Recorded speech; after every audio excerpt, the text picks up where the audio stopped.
Assalamualaikum warahmatullahi wabarakatuh. Perkenalkan, nama saya Devi Arsita dari kelas 10 Farmasi 3 SMK Negeri 5 Pangkal Pinang. Saya duduk di sini ingin mempresentasikan materi perkenalan alat-alat dan bahan laboratorium. Nanti saya akan menampilkan beberapa gambar dan fungsi dan prinsip kerja sama dan masing-masing alat. Sebelum saya mempresentasikan, saya akan menghafal surat Al-Anfal ayat 72. Min syari'in hatta yuhayyu wa inni takfarukum fid din fa'alikumun nasrun illa ala qawmim ba'ikum. Bismillahirrahmanirrahim. Innallazi amanu wa hajjaru wa jahadu bi amwalihim wa anfusihim fi sabilillahi wazina awwa nasula badukum wa aluliya ubad waladzi amanu wa lam yuhajjiru malakum min walayatihim wabaihum min walu bima tamalu nabasi. Artinya, sesungguhnya orang-orang yang beriman dan berhijrah serta berjihad dengan harta dan jiwanya pada jalan Allah, dan orang-orang yang memberikan tempat kediaman dan pertolongan kepada orang-orang muhajirin, mereka itu satu sama lain melindungi. Dan terhadap orang-orang yang beriman tetapi belum berhijrah, maka tidak ada yang kewajiban sedikit pun atasmu melindungi mereka sebelum mereka berhijrah. Akan tetapi mereka meminta pertolongan kepadamu dalam urusan pembelaan agama, maka kamu wajib memberikan pertolongan kecuali terhadap kaum yang telah ada perjanjian antara kamu dengan mereka, dan Allah Maha Melihat apa yang kamu kerjakan. Assalamualaikum warahmatullahi wabarakatuh. Nama saya Devi Arsita, kelas 10 Farmasi 3, Sekolah SMK Negeri 5 Pangkal Pinang. Di sini saya akan membahaskan perkenalkan alat-alat dan bahan laboratorium. Latar belakang pengenalan alat-alat praktikum penting dilakukan guna untuk keselamatan kerja dalam melakukan proses penelitian. Selain itu juga mengenalkan alat praktikum bertujuan agar mahasiswa mengetahui nama dan fungsi dari alat tersebut. Alat-alat praktikum sangat dibutuhkan dalam proses penelitian atau praktikum, terutama dalam proses praktikum kimia. Sejarah perkembangan alat-alat laboratorium. 1. Ilmiah. Labu ilmiah adalah labu berbentuk kerucut, berleher silinder dan mempunyai alas yang datar dengan yang mengecil ke atas. Labu ilmiah adalah bagian stereotip gelas kimia yang ada. Labu ini dinamakan dari nama penentuan, yaitu Emil ilmiah, yang lahir pada tahun 28 Juni tahun 1925. 2. Mortar dan alu. Pada zaman kuno, orang menggunakan mortir untuk menghancurkan dan mencampurkan racun yang akan menjadi obat selama bertahun-tahun. Namun itu perubahan sangat sedikit, tetapi penggunaannya tetap sama. Ini adalah instruksi yang digunakan baik di dapur maupun di laboratorium kimia yang memungkinkan orang tersebut memiliki kendali atas cairan mereka menggunakan bahan obat-obatan. 3. Jawab penelitian. Penentuan jawab penelitian adalah jurusan Masjid Penelitian pada tahun 1977 yang sebelumnya berorientasi saat menggunakan berbagai alat untuk perkembangan kultur. Kebanyakan ilmu pada saat ini menggunakan mangkuk, dakal atau botol yang tidak terlalu ergonomi dan rentan terhadap kontaminasi. 4. Naraga. Sistem penimpakan gas dengan memakai naraga ditemukan pada tahun 100 Sebelum Masehi. Bukan raja ia Richard Salter, seorang pembuatan timbangan pada tahun 1070 Masehi. Eugene Felber. 5. Timbangan garam.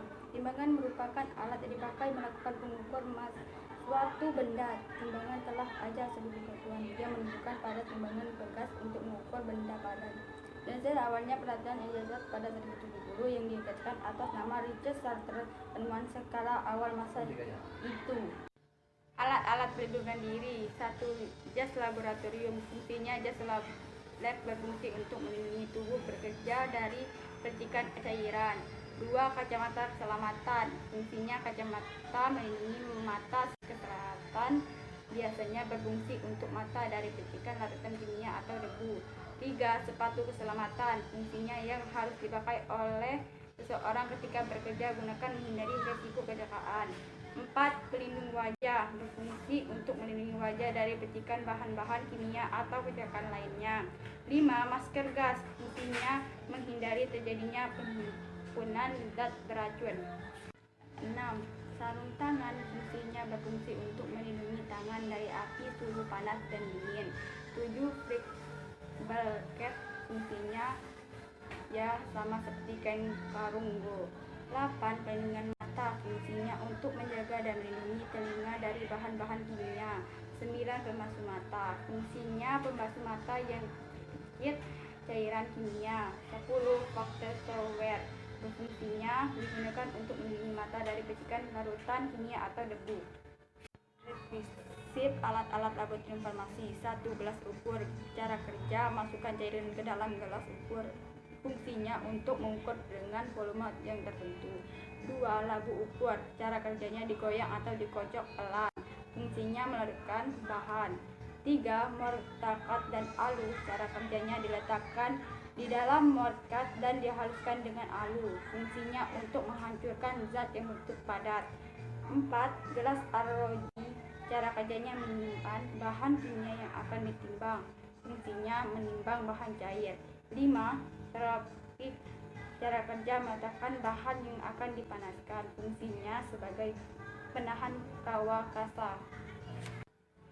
6. Neraca. Cara kerjanya letakkan benda yang akan diukur massa pada tempat beban di dalam neraca. Fungsinya untuk mengukur massa benda. 7. Botol semprot. Cara kerja menekan botol maka akudas keluar. Fungsinya menyimpan akudas dan untuk mencuci. 8. Kasas asbes. Cara kerjanya pada peralatan pemanasan oleh asbes. Fungsinya sebagai alat pada pemanasan kaca yang berisi larutan atau cairan. 9. Rak tabung reaksi. Cara kerjanya letakkan tabung pada rak. Fungsinya untuk meletakkan tabung reaksi. 10. Pipet. Cara kerjanya tekan roof dan arahkan ujungnya pipet ke cairan yang dipindahkan. Fungsinya untuk menetes dari satu wadah ke wadah lain. Definisi alat-alat yang digunakan untuk memisahkan campuran. 1.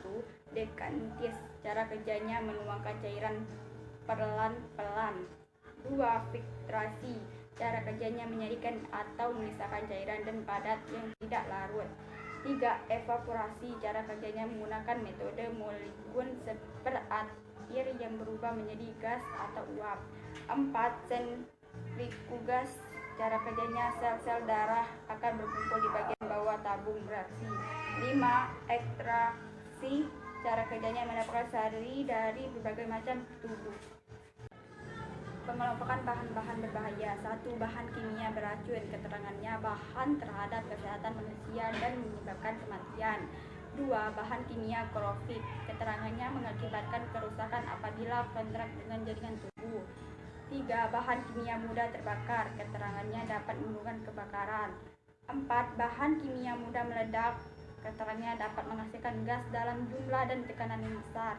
5. Bahan kimia oksidator. Keterangannya dapat menghasilkan oksigen yang dapat menyebabkan kebakaran bahan. 6. Gas bertekanan. Keterangannya gas yang disimpan di bawah tekanan. Pertanyaan 1. Ada atau tidak jenis alat dan bahan lab di rumah Anda? Ada. Jenis corong. 2. Apa kegunaan di rumah? Untuk memindahkan air dari suatu wadah ke wadah lain. 3. Bagaimana cara kamu menyimpannya? Diletakkan di tempat yang bersih dan terhindar dari sinar matahari. Kesimpulan dari materi yang sudah saya sampaikan mendapat kesimpulan setiap alat-alat yang ada di laboratorium memiliki fungsi berbeda. Misalnya, gelas ukur untuk mengukur dengan volume yang tertentu, mortar dan alu untuk menghancurkan zat yang berbentuk padat, botol semprot menyiapkan akudas dan untuk mencuci, kasat asbes sebagai alas pada pemanasan kaca yang berisi larutan atau cairan, PPT test untuk meneteskan dari satu wadah ke wadah lain, rak tabung reaksi untuk meletakkan tabung reaksi. Dalam materi ini saya juga menyebutkan bahwa dalam proses pemisahan campuran terhadap beberapa metode diantaranya dekantasi, filtrasi, evaporasi, sentrifugasi, ekstraksi. Sekian dari saya, terima kasih warahmatullahi wabarakatuh. Wassalamualaikum warahmatullahi wabarakatuh.